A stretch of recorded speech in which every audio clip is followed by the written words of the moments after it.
Bonjour à toi et bienvenue dans Heureux Demain, le podcast qui est là pour t'aider à te créer une vie plus épanouie.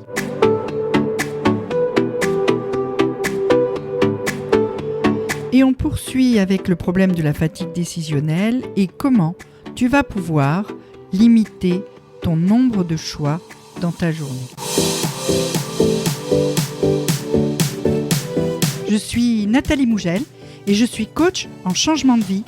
Ma mission est de t'aider à faire face aux défis que la vie t'envoie, que tu les aies souhaités ou pas. Alors, on se retrouve donc pour poursuivre un peu notre réflexion sur la façon dont on peut éliminer certains choix de nos journées pour garder de l'énergie pour les choix importants.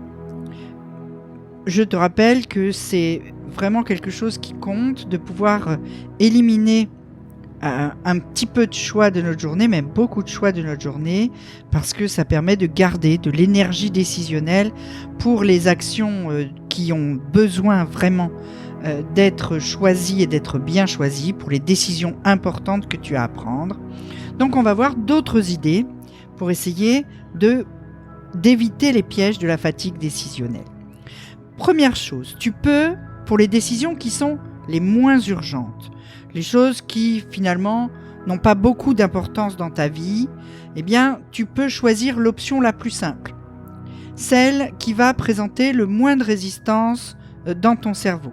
Parce qu'on a tendance parfois à traiter des décisions qui en fait sont anodines, sans importance, comme si elles étaient capitales, et ça c'est un vrai piège qu'il faut absolument éviter. Donc, pose-toi la question de savoir si quelque chose est important ou pas, puis si c'est pas important, va au plus facile, va au plus simple. Par exemple, tu dois acheter des nouilles, tu prends le premier paquet qui peut aller. Parce que finalement, quand tu vas rentrer chez toi et que tu vas cuisiner, le gain que tu pourrais retirer d'avoir choisi des farfales au lieu des fusillis, franchement, il est quand même très très limité. Il est minime. Surtout si tu fais le rapport avec le temps que tu aurais passé à hésiter entre les deux, à regarder, à choisir, etc.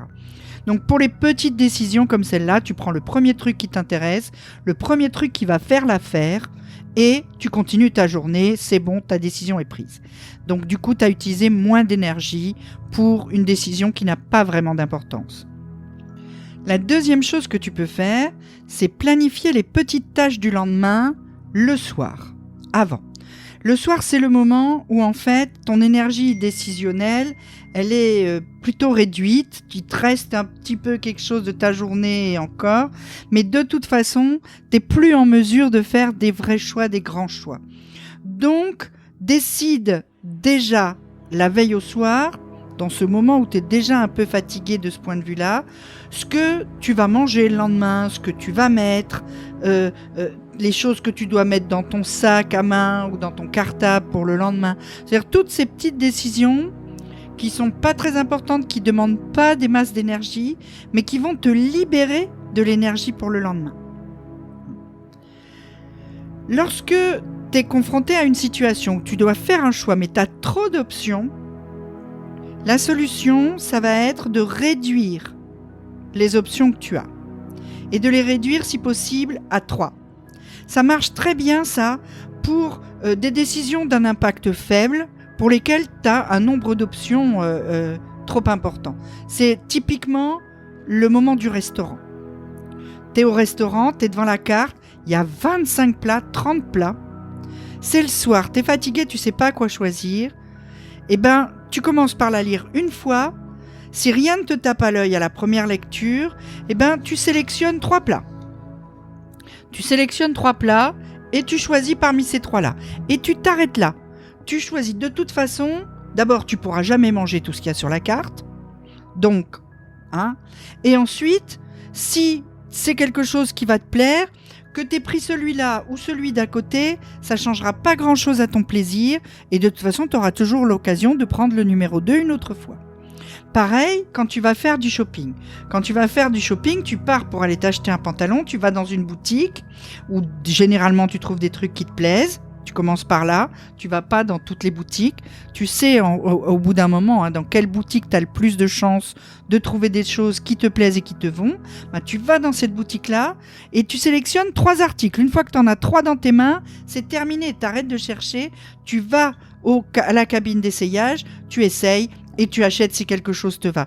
De toute façon, le 5e, le 6e ou le 7e que tu aurais pu trouver, il va pas être tellement plus beau et t'aller tellement mieux que celui que tu as déjà sélectionné.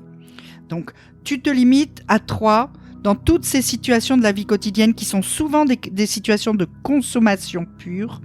Limite-toi à 3 choix. Quand tu as trouvé 3 trucs qui te plaisent, tu les regardes vraiment et tu sélectionnes entre ces 3-là. Conseil suivant. Ne cherche pas la perfection. Ça ne sert à rien. Et ça, c'est vrai pour toutes les décisions, que ce soit une décision importante ou une décision qui n'est pas impactante dans ta vie. C'est quelque chose d'essentiel.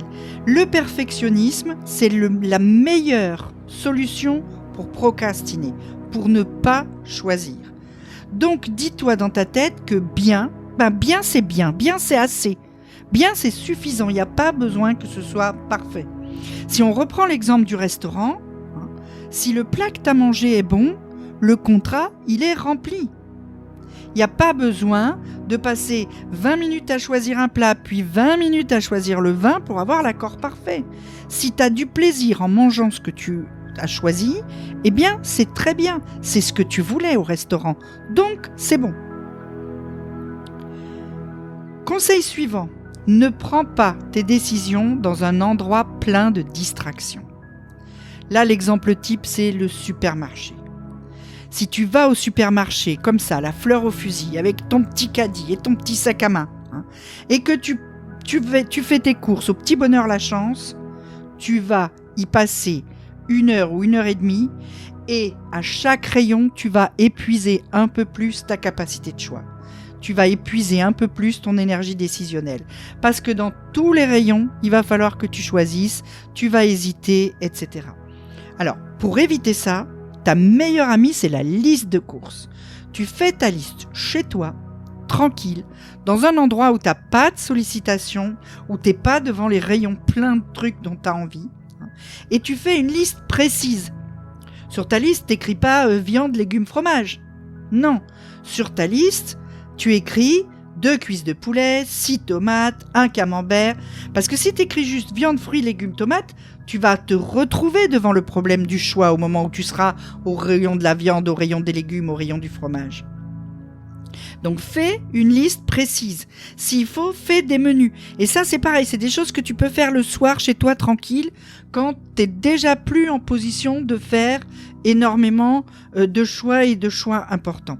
Si tu veux des idées pour ça, parce que ça, surtout pour si toi qui m'écoutes, tu es une femme et que tu as une famille, c'est des décisions que tu dois prendre tout le temps et qui bouffent ta capacité décisionnelle. Les menus, les courses, c'est quelque chose qui est mortel pour ta capacité de décision. Et j'ai écrit un livre là-dessus que tu peux aller trouver sur Amazon. Ça s'appelle le Meal Prep de Nat. Je t'ai mis le lien dans la description. Tu verras, il y a dedans tout un tas de trucs pour organiser ta liste de courses, organiser ta semaine de menus, tout préparer à l'avance, de façon à plus tu fais ça une fois, le samedi après-midi par exemple, et c'est terminé toute la semaine, tu n'as plus rien à décider en matière de nourriture. Et ça, c'est un gain formidable pour nous les femmes au niveau de la fatigue décisionnelle. Donc pense-y, va voir le Meal Prep de Nat. Meal Prep, M-E-A-L, Prep, P-R-E-P. Et tu verras, ça va te faire gagner de l'énergie décisionnelle d'une façon spectaculaire. Donc, comme tu vois, il y a plein de pistes que tu peux explorer pour réduire les choix inutiles, pour diminuer le nombre de choix que tu as à faire dans une journée, pour faire de la place pour les décisions importantes. Alors, je vais m'arrêter là parce que tu vas finir par plus savoir quelle solution choisir. Mais en tout cas, ce que je veux que tu saches, c'est que tu peux là-dedans piocher des choses qui te ressemblent. Le but, c'est de te donner quand même un certain nombre de trucs pour que toi, tu puisses dire « Ah ben ça va me changer la vie, ça va me permettre de mieux m'organiser, de mieux faire mes choix ensuite. Donc ça, je le fais.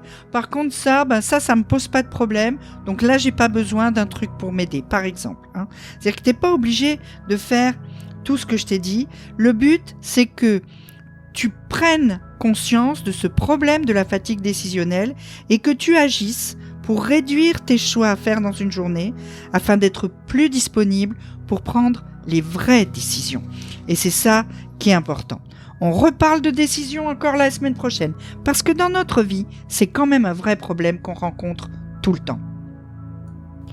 On se retrouve très vite dans un prochain podcast.